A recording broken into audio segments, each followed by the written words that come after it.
বাড়ির লোকও কিছু সময় মা বাবা দিচ্ছে না তো পালিয়ে যাচ্ছে এটা মেনে নিচ্ছে না, মনে হচ্ছে, কিন্তু পরিবারের লোকজন সেটা বুঝতে পারছে না। তা কি করবে, বাধ্য হচ্ছে।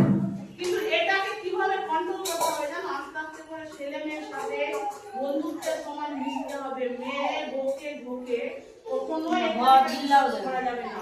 আর চাইল্ড ম্যারেজে কি কি আছে, মেয়েদের কি পর্যন্ত হানি হতে পারে সেটা বার বলছে যে এরকম করে মেয়ের সংখ্যা কমে যাচ্ছে, এতে মেয়েদের ক্ষতি হচ্ছে, মৃত্যু পর্যন্ত হয়ে যাচ্ছে, বুঝছে তো? মাটি বসাচ্ছে মেয়েদের, যে মেয়েরা পালাচ্ছে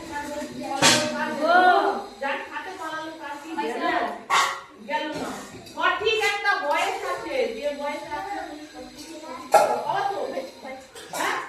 এটাই তোমাদেরকে বারবার এত প্রচার এত কিছু।